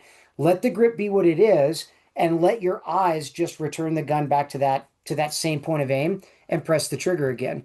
Now you may not be looking for a perfect dot or a perfect sight picture, nor do you need to, but I at least need to see the dot or see the sights intersect the spot that I have chosen on the target as saying that's where the gun needs to return to again. So I can't be lazy visually. I can't see one sight picture, but then expect that I can press the trigger twice and I'm going to get the same results. And I think that's kind of a misnomer of like predictive shooting. Like we try to use predictive style shooting all the time. Like, well, if I see one's good sight picture, I should just be able to whack the trigger twice and get the same result. Whereas I want to be more reactive to what I'm doing all the time. Like I want to be able to react when I see the sight lift, I want to see the sight return. And my goal then is to I'm predicting, yes, that the sight is coming back to that spot with a good, consistent grip pressure on the gun. I don't need to influence it anymore, but I'm reacting to as soon as I see the dot intersect that spot, I'm just pressing the trigger again until I see the sight lift again. So my goal in shooting is to see a sight lift for every single shot that I'm taking. And if I'm not, something is out of time. I'm either trying to just I'm trying to squirt that next shot as fast as I can without any visual awareness to what's going on. And that until you start to build the visual awareness to it, you're always going to have those lower shots that you're not aware, you're not seeing until like you go downrange to score up the targets. In practice, it's it's learning to build trust in your ability to not over grip or not squeeze the gun harder when you're trying to go faster. Like to trust that you've already got the structure built on the gun. I have to trust that that is enough structure to allow the gun to do its thing. Yeah, that definitely makes sense. I think the reason why I struggle with double tap is because I know that I could get two alphas if my splits are like 0.26 to 0.30. So Hmm. I always try to under pressure, I try to get my split down to at least 0.19 to 0.22 or something. And when I try to do that, I rush myself and then I notice that I tend to, like hit Charlie or Deltas because I Yeah. feel like because I know for sure that I can always get two alphas if my splits are 2.26 to 0.32, and I feel like that's just too slow. So in my mind, I feel like I need to go faster. What do you think about that? Well, so a couple of things that we need to ask ourselves, right? One is at what distance is the target, right? So if Hmm. the target's at 6 or 7 yards, then I would expect that you should be able to, Mm. be able to shoot 0.19 to 0.20 splits and still have alphas. But if we're also trying to, like, if we're trying to do that at like a 15-yard target, well, now we need more visual input. We need more sight confirmation. We also need more trigger confirmation. Our grip still has to remain a constant. So at 7 yards, grip still needs to remain a constant. And like without seeing you shoot, I am best case scenario, like as far as just kind of like my best guess is that you're ramping up too much pressure. Like you're trying to do too much with your dominant hand and you're not trusting your support hand to either A, do as much as it needs to be doing. So gripping the gun harder with the support hand and then trusting that the grip pressure that you're applying on the gun is already enough. Like it truly is enough to allow the gun to lift and return right back to the same spot. So when you try to go faster, there's that preemptive thought, I need to try. So I need to add more effort. So you start bearing down or squeezing harder on the gun to try to go faster. And that's making yourself steer the gun or pull the gun low when you're firing that next shot. The goal is to remain neutral, right? As soon as I've got my grip established, like I know that recoil is going to happen when I start shooting the gun. I need to embrace that. Instead of fighting it, I need to embrace and allow it to happen, right? Embracing it is just accepting it's going to happen, right? Bang. Okay, the gun recoiled, but it immediately returned right back to the same target. So I don't need to add more pressure. I don't need to add more effort to the gun. I need to accept that the gun's going to move and the gun's going to immediately return right back to that same spot. If I add more to it or add more effort, that's going to have an adverse effect. It's going to steer the gun low. For other people, they may push against the back of the gun and they're going to steer the gun high. So other people yet might be low and left or low and right, depending on like how much more effort they're trying to put in on the gun to fire that next shot. The other thing too is as you start to go faster, you're probably thinking to yourself, I need to pull the trigger faster. I need to hurry up and pull the trigger faster. Instead of thinking about I need to pull the trigger faster, I want you to start thinking to yourself, I need to release the trigger as quickly as I can. Mm. Don't press the trigger faster, release the trigger faster. So as soon as you fire the shot, bang, and your fingers automatically back off of it again so that you automatically have the trigger reset, which will eliminate or much more reduce the amount of extra tension you're placing on the gun to press the trigger again. Like if you're Mm. releasing the trigger, there's no more tension on the pistol, right? The tension is released as you're releasing the trigger so that you're free to press the trigger faster or earlier on the next shot. God damn, I never thought of that. So Damn. think trigger release, don't think trigger pull. Okay. Because the a trigger press is a modality of two functions, right? Like I'm going to use a stapler for example. We think the trigger press is just a press of the trigger. Okay, trigger's been pressed. But then we actually have to release the trigger again to be able to press the trigger for the next shot. So if we always are thinking the trigger is just a simple press of the trigger, we've only done 50% of what we need to do. What I need to do is I need to press the trigger and immediately release the trigger so that I'm prepared to press the trigger again. So if I'm thinking press, now I have to release it and then press again. And you'll notice, what did my entire hand do? It clamped down on the, like on the stapler, Mm. clamped down on the gun to hurry the next shot process again. Versus if I think press and release, now, when I press and release, I go press and release and press again. So you'll notice how quickly I was able to press, release, and press, release, and press. What is my default position? I'm pressing and then immediately releasing. So the entire default trigger actuation is press followed by a release to get me ready to press the trigger again. And so when I press the trigger again, I'm pressing and releasing. It's not press, and then I'm waiting, waiting, waiting. Okay, now I'm ready to shoot the gun again. Well, now when I'm ready to shoot the gun again, I have to release it to the reset point to then press the trigger again. I'm already doing that every single time, whether I'm shooting a 25-yard partial target and it's bang, I'm already releasing the trigger again to be prepared to press the trigger again. So the release is what you need to work on. Hmm. Press and release, immediately release the trigger.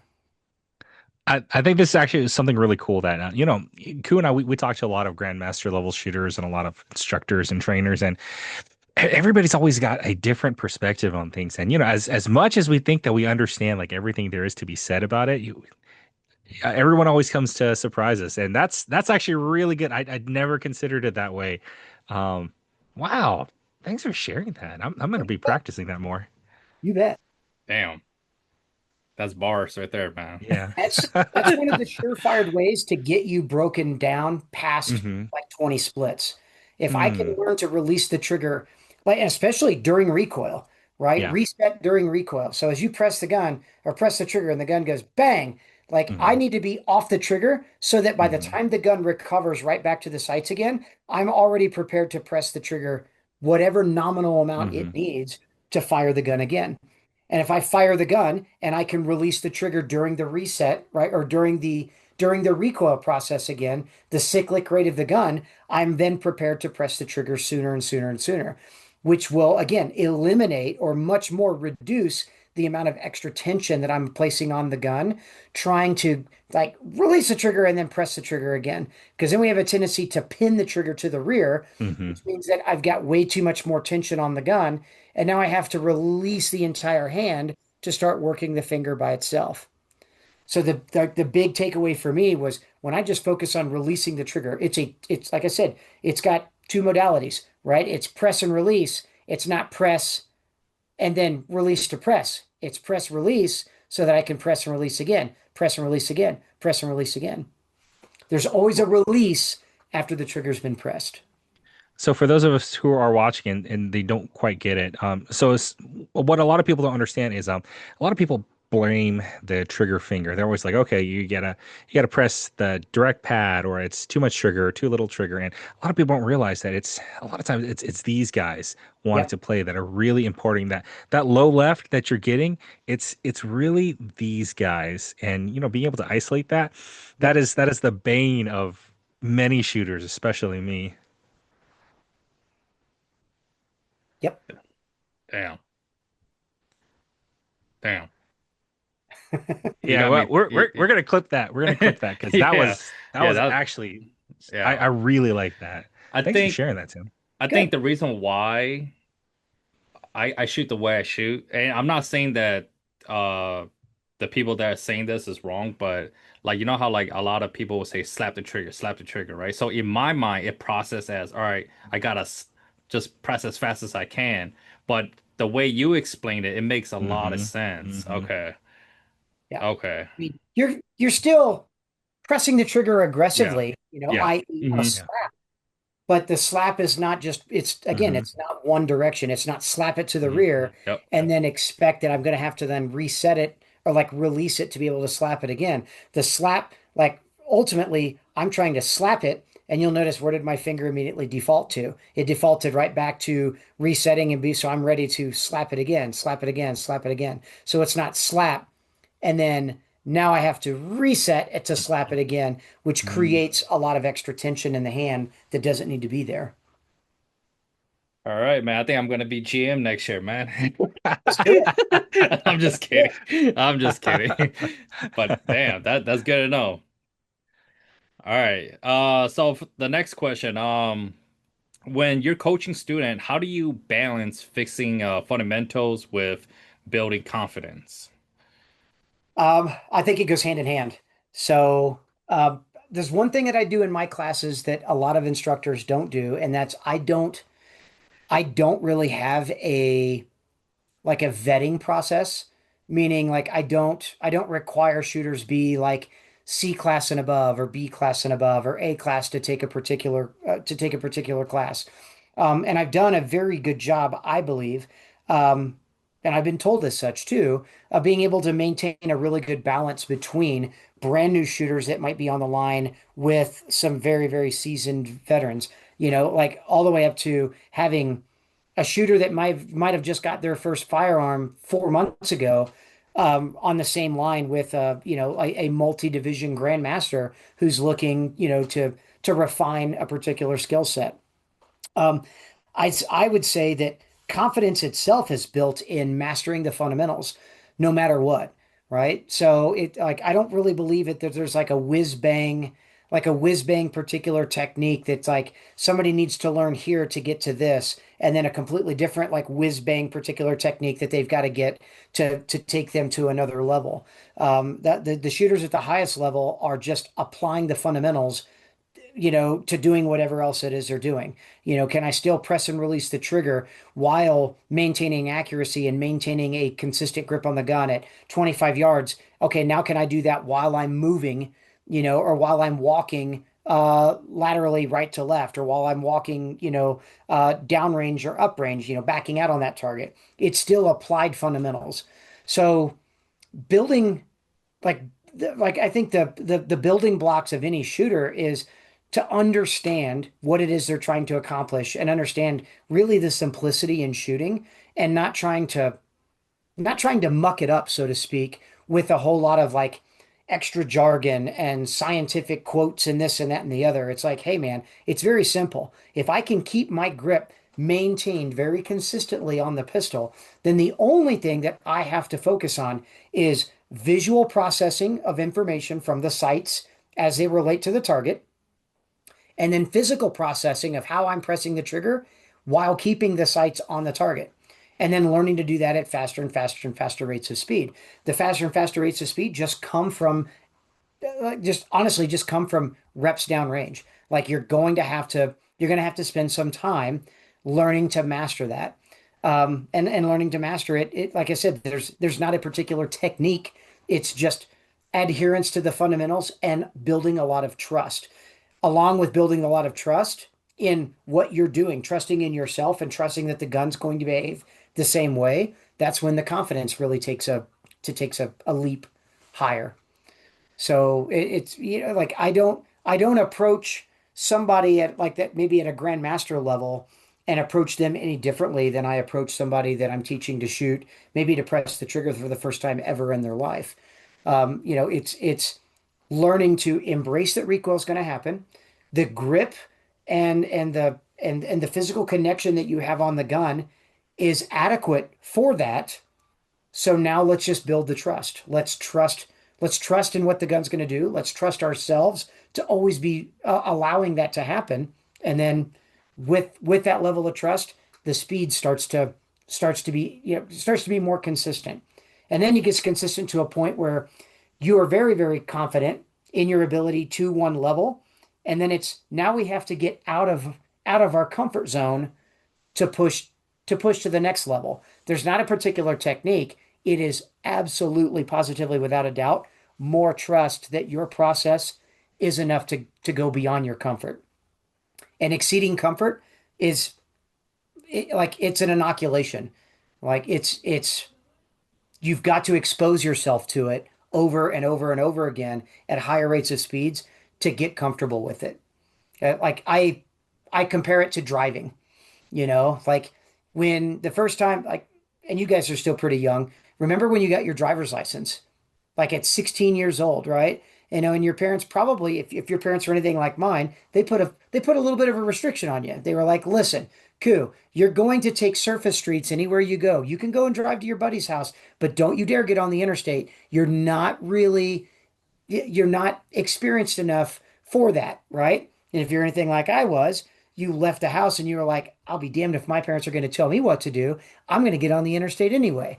I'm I'm a driver. And so you get on the interstate and you're doing 50 miles an hour and everybody around you is a lunatic, and you're white knuckle grip the wheel and you're looking right off the dashboard or right off the edge of the nose of the car and you're making hundreds of little inputs, trying to keep the car in the lane. And every person that's just whooshing past you, it freaks you out a little bit. It's because you haven't experienced it. You don't have enough exposure to it yet, right?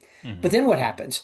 The more time you spend, even if after 5 minutes on the interstate, you start to kind of relax the hands on the steering wheel a little bit. You start looking 2 and 3 and 4 and 5 car lengths ahead of you. 50 miles an hour now feels very comfortable. So you start giving it some acceleration and now you're doing 60 and then the 60 turns into 70 and 70 turns into 80. And the next thing you know, now you're looking so far ahead that you start then planning other drivers' execution and moves. Like if this guy was to come over, I know what I would do in this event. And so that comes with exposure. It comes with inoculation to higher levels of speed. And then of course, what happens?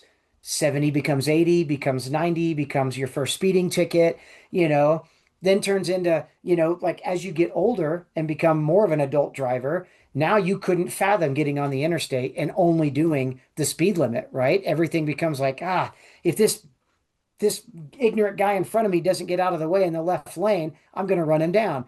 So you're used to driving at a higher rate of speed because you've inoculated yourself to what that level of speed is like, what it feels like, what it looks like.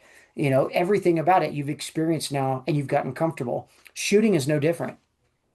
Like we shoot to a level of speed that we are minimally comfortable with, and then we accept that that's as far as we can go. And that's generally our first plateau. And to exceed that plateau, you've got to learn to exceed the limits. And it may come with some misses. It may come with some execution errors. It may come with some extra tension. It may come with some like shooting a little scared. And the main thing is in practice is accepting that mistakes are going to happen. I'm going to miss, but I'm going to learn a lot along the way. And as I get more comfortable exposing myself to that higher level of speed, things will start to fall into place that weren't there otherwise before. And like I said, it's an exposure thing. That make a lot of sense. So I do have a question for you. So I was talking to some buddies about like when you hit what is it called, the drop. So when you shoot a popper, right, the target will the activator. So Right? when you're in a stage where there's an activator, um do you always, what am I trying to say? Because there sometimes the activator doesn't drop as fast. Right. It's because it's not consistent, right? It's to some like there's some shooters when they shoot it, it will drop fast, and then there will be some other shooter when they shoot it, it will drop slow. So when it comes to your turn, do you just shoot it and then shoot the popper, shoot the other target, and then shoot the swinger, or do you just go based on It really is going to depend on how it yeah? actuates. Um, it also is going to depend on like the timing. Like if it's a swinger that maybe it's occluded behind a wall and you only get the swing like at the top of its stroke, like on something like that where I know I'm going to have to kind of trap or ambush the swinger in one spot and wait for it to come back to me. I want to activate it as early as possible. And I may shoot some other things and then come back to a swinger like that because it's ultimately it's gravity powered, right? And so you let three or four swings kind of energy kind of dissipate out of it so that it slows down a little bit to makes it a little easier to shoot. Now, if it's a swinger that's occluded behind a wall, so now you get a swinger that comes out and it kind of parks itself and then it disappears again, I may activate that one.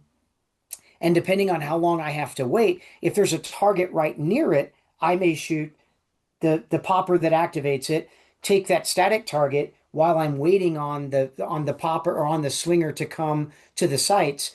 But I want to try to be able to get it probably on the first swing because that's where it's going to have the most energy and it's going to be more stored in that spot where it stops before it reverses direction. So I get more time on that exposure there than I will anywhere else. So sometimes that means if I don't know if the steel is really far away that activates that swinger, I may shoot that steel and then get the gun right over and wait for that swinger to come right to my sights. If the steel is real close to the swinger and I know there's going to be a second and a half to 2 seconds before it actually activates and I see the exposure of that swinger, then I'm also looking for things. What can I do in that dead time? What can I do in the time that I'm just there waiting? Because if I'm waiting and I'm not shooting, I'm not collecting points. So, and that's how we drive the hit factor up. So I'm looking at things like, okay, can I take that target? And I might watch another shooter on the stage, in our squad shoot the steel and then maybe shoot that target and then get the gun over to the swinger and they're still waiting. And so I might be scratching my head like, I could easily take the target right next to that other static target and reduce the wait time and still have enough time to get that swinger. So those are things that you're doing like during your stage walkthrough, as also what you're doing when you're watching other shooters shoot the stage and really paying attention to especially activator sequences. Because if I can take two or three targets in between the time that I'm waiting for that activator, and do it confidently now and wait for the activator to come to the sights, that is an additional, say, even if it's two targets, that's 20 extra points that I collect that are free. They cost me no time because I've already got to wait. I'm already waiting for something else to activate. However, if it's, like there's levels to this too, right? Like if I'm not super confident in it, if I shoot one target thinking, well, I saw somebody else do that, but I'm not confident in my ability to get the gun over to the swinger in time, now I'm either shooting the swinger like very wildly and I choose not to aim the gun as well. So I'm not now I'm shooting it inefficiently. And so now I'm going to take a shot and now the swinger goes away from me. So now I've got to wait for the swinger to come back to take a couple of extra shots. So you've got to like now you're wasting time that you could have otherwise been more confident in your ability to just like activate it and then wait for the swinger here before then, moving on to other things. So that becomes something that you might try and practice, even if you don't have a swinger. Like, do I feel like I could shoot ding, bang, bang, and then get my gun over here, bang, bang? Or should it just be ding, bang, bang, and then finish on the other two targets or whatever the case may be? So you got to kind of understand your skill level too. Yeah, the reason why I asked that question is because from my experience and from what I've been seeing, it's never consistent. So now I built this mindset where even if it's slow or fast, I will always take the risk of like shooting popper, shooting the other target, and then shoot the swinger. Hmm. And even if I fail, I think I'm gonna keep on doing that because I feel like that will get me out of my comfort zone. Exactly. Um, so yeah. Nope. I What? think that's a good approach, but also knowing and accepting I may fail at this. Yeah. Hmm. But what am I going to learn, right? Yep. And that's where we learn. We learn from the failures. We don't learn just from a repeated success. Like that's just a validation of something that we already know how to do. Hmm. So like where we learn is from putting ourselves in a place to expose ourselves to failure. We learn from observed failures. So when a failure happens, it's basically the learning opportunity is why did that happen and what could I have done? What can I do differently next time to prevent that?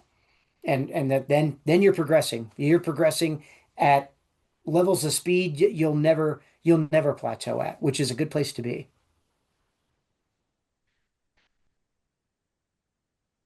All right. So you often say you can't miss fast enough to win. Can you expand on that for the listener who Sure. chase speed over consistency? So again, it's something, it's not just something I say, it's something that a lot of people say, but you really can't. So the guys at the highest level, like let's say we're looking at like the open division competitors, guys like Christian Seiler, guys like Aaron Edens, John Vlieger, those guys, for example. If those guys are all competing against each other, you know, everybody's shooting on pretty well an even playing field. Everybody's skill set is pretty much the same. So if you think you're going to be able to shoot faster and miss like really important shots, and it's not even necessarily missing the whole target completely. Like we hear the word miss and we think a complete miss on the target, right? But shooting a lot of Charlies as fast as you possibly can is still missing your proposed point of aim, versus somebody else that's shooting alphas at about that same level of speed. Every point that you don't shoot has a time attached to it, right? And it's based on the hit factor. It's based on the points divided by time to get the points per second. So if you're the type of guy that you start to prioritize speed over your ability to control or collect points, no matter how fast you go, if you're shooting a lot of Charlies or Deltas, you're not going to be you're not setting yourself up for success. You're not going to be as good as the guy that is shooting, let's say, a half a second slower, but he's collecting a much higher accountability of points. Like say Christian Seiler, and we've seen this at multiple U.S. nationals where Christian has not been the fastest shooter in the overall as far as raw time. He's been maybe second or third overall in the raw time. But what Christian does to win championships every single time is he's collecting a significant amount of higher points than the guys that might have the fastest raw times. So you've got to understand it. It's a balance. It's a balance of points divided by the time it takes you to shoot those points. So a good place to be, or a good rule of thumb, is am I shooting 90% of the available points in the fastest time that I can? And if I go faster and I'm at a deficit where I'm shooting only 88 or 87 or 86% of those points, then I really need to prioritize shooting a higher level of points, even if that means it's costing me a little bit of speed. Now, if I'm shooting 95 to 96% of points, then I want to maybe be able to try to step on the gas a little bit more, but not at the deficit of being below 90% of my points collection. So 90% is a good rule of thumb. Now, ultimately, I would like to be able to shoot 100% of points as fast as I possibly can. So we sometimes we hear that too, where like I'm sure you've had a shooter tell you like, "Hey, Koo, man, you shot 98% of out, like you only had one Charlie, you could have gone faster." I disagree with that.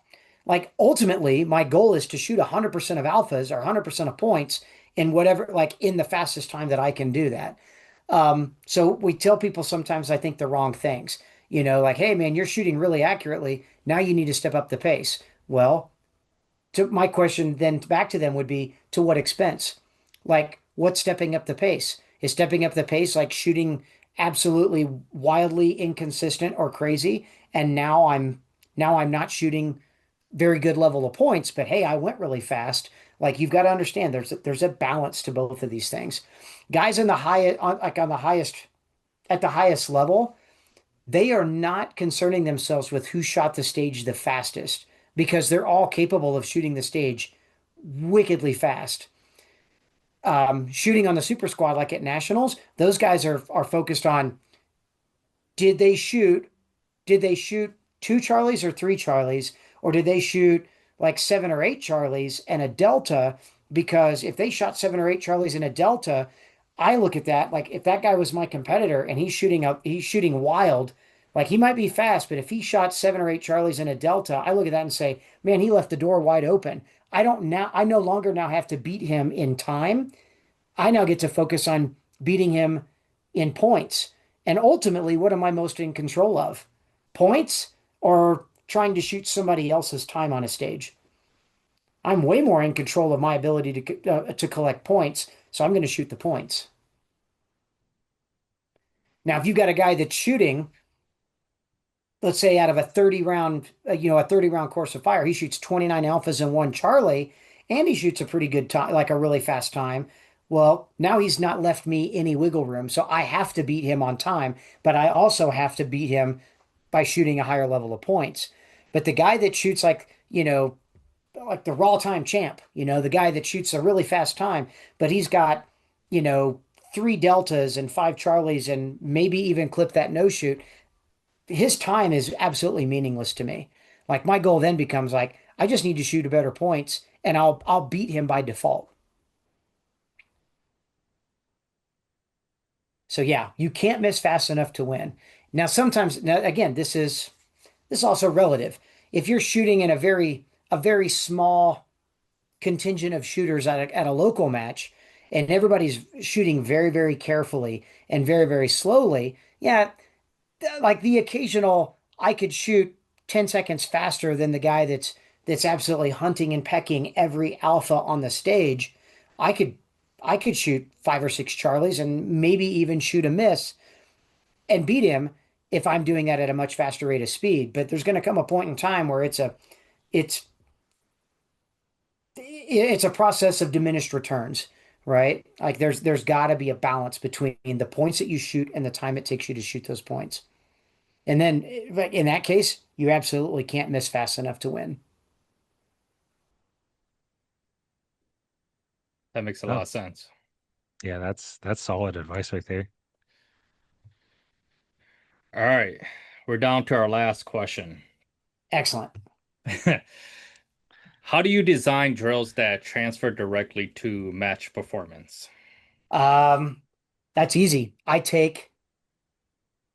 Designing of a drill is nothing more than taking something that I might have been deficient on at a match, whether that's a particular like maybe a particular target array. Maybe it was a target at 3 yards and a target at 25 yards, or it may have been an array of like maybe two targets at 7 yards and a target and a piece of steel at 15 yards. If I found myself like being deficient in that particular array at a stage, then I will replicate that array as its own separate like drill at home, as a dry fire or as a live fire drill to give myself exposure to it, to learn to master it, right?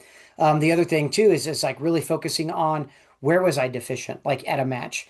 Was I deficient in my ability to move? It might be just explosiveness out of a position. So like you might have shot two or three targets, bang, bang, bang, bang, bang, bang, and then you just kind of meander out of that position, and then like it takes you a while to kind of slowly progress the speed before you get into the next array. And when you get there, you didn't have the gun up ready to shoot. Those are things that I take into account, like when I shoot a match, to say, you know what, I wasn't explosive. And so if I'm not explosive, I don't even need to put five or six targets out. I could put one target out at a distance and say, okay, I'm going to start on that target and just shoot two shots. Bam, bam. And then my goal is to like explode, get out of that position as fast as I can, and then hustle my butt off to another position where I might have one or two targets available to shoot. And my goal then becomes, can I get into that position with the gun up and aimed at those targets before I'm finished moving so that I can be ready to shoot that target as immediate as possible, as early as possible, right? If I find myself getting into the position and I've still got the gun here, and then I have to like then finish aiming before I'm ready to press the trigger, then I know I did it wrong. And so those are cues and things that I take away from matches that then become, like I said earlier, like a catalyst to help me navigate what my practice session is going to consist of, or what my dry fire session is going to consist of. Hmm. If I felt myself lingering on a target, bam, bam, and then I move the gun over here, bam, bam, and then I move the gun over here to the steel and I go bang, and I wait to hear the steel go ding and then start falling before I move the gun again, then I like that's my recognition is like, hey man, you're not getting your eyes off the target. You're not calling your shots anymore. You're looking for validation on the targets. You're being lazy and getting your eyes to look at the next spot, and you're not racing the gun to the next target as soon as you could be. So when I get home from this match, I'm gonna, I've got targets on my wall, my dry fire room. I'm gonna focus on, like, as soon as I press the trigger twice, one, two. Now I'm moving the gun over here, one, two. Now I'm moving the gun here, one, two. And I'm just focusing on, am I getting the gun and getting my eyes, most importantly, am I getting my eyes off the target as soon as I possibly can? Hmm. So those are, like, I look at match deficiencies as, like, as the things that help me build my practice regimen. The things that I didn't do very well in matches are the things that I start focusing on in my dry fire and live fire practice. So it's less about the drill, like creating a drill, and it's more about creating what is the what is the technique, or what's the skill that I'm trying to improve, right? Like, what is the principle that I'm trying to achieve to get better at? And it matters less about, like, where the targets are or how many rounds this target gets versus this target. It becomes like, what am I trying to improve upon? Like, what is the skill I'm trying to build? What's the principle? Hmm. Damn. Bars. All right. Christian, do you have any more question? No, no, that was pretty much it. Thanks so much for your time, Tim. It has actually been incredibly enlightening having you on the podcast. We really love just hearing all of your insights. Awesome. It's my pleasure. Thanks for having me, guys. Before you go, we did skip one thing though. We were supposed to ask you five random question at the very beginning of the podcast. So Okay. since we forgot, I will ask you right now. Okay. Ku is Ku is So famous for these. so these are five random question. Are you ready? I'm ready. All right. Single stack or limited 10? So, single stack. Who do you like to watch from YouTube when it comes to gun reviews? Oh, gun reviews? Yeah. Uh, Not shooting, just guns. Gosh. I'll be honest. Probably the humble marksman. Mm-hmm. Mm-hmm. Yeah. Um, David's. I've met David a few times, and fortunately been on his YouTube channel a couple of times before as well. I think he's got it down pat pretty well. I don't watch a whole lot of YouTube videos for, like, product reviews, though, I'll be honest. So, for me, like, if I don't know. I'm kind of a stickler for, like, if it doesn't, if it's not broken, don't fix it kind of thing. So I know what I like, and I know what I use. But yeah, if I'm interested in things like that, I typically that's kind of my first resource to go to. Same. All right. Next one. Would you be mad if you were a bird? Wait, first of all, are you married? Yes. Okay. Would you be mad if you were a bird and the genie grant your wife one wish, but she wished to become a bird like you? Oh my God. I told you he's famous for these. Um, there'd be so many things, so many better things I think she could wish for. And I know without a doubt there'd be so many things she would wish for, and not to be a bird like me. So yeah, I'd probably be irritated. All right. Next one. If aliens offer to upgrade your gear with space tech, what would be your first request? Ooh. Oh man, automatic alphas. Like, wherever I'm looking, that's exactly where the bullet goes. Even if I had the gun pointed way over here and I'm looking directly at the camera and I press the trigger, I want Yeah. the bullet to go exactly to where I'm looking. All right, last one. Every time when you pull the trigger, would you rather have your gun go choo-wee-wee or oh yeah? Oh, absolutely. Oh yeah. Absolutely. All right, that's it for the five random question. All right, so for Tim, so for those who wants to follow you, where could they find you? I am just about everywhere that social media exists, with the exception of Twitter. I don't do the Twitter thing. But so Instagram, which is Tim Herron Shooting, TimHerron shooting. My Facebook page, I've got a Facebook kind of like a professional profile, which is Tim Herron Shooting, as well as Tim Herron on my regular Facebook page. I've got a YouTube channel. You'll see the trend. It's Tim Herron Shooting as well. But yeah, I mean, I'm trying to put content up all the time. I've been pretty lazy this year as far as the content on my Instagram and my YouTube channel, simply because all of my energy went to to prepare to go shoot at the World Championships this year. So now that I'm done with that, prepare to have the YouTube channel like probably be upgraded and start having a lot more content kind of posted up on that as well as my Instagram channel as well. So, but yeah, I mean, if you've got questions, send me a DM or a private message on Facebook or whatnot. I've also got a website, which is timherronshooting.com. So you can send me an email or reach out on the contact us link on the website as well. And my full schedule and training schedule. I'm opening up now 2026. I've got everything from January to June up on my website now on my training schedule. And within the next 4 days, I'll have everything from July all the way through the end of the year posted up on my website as well. So if I'm in, I should be in just about every area across the continent. So including Hawaii, Minnesota, Florida, California, Washington State, Oregon, the Pacific Northwest, the the Atlantic Northeast, everywhere. So I've got about 37 to 40 classes scheduled for next year, with a few free weekends to hopefully throw in the occasional major match in as well. So Nice.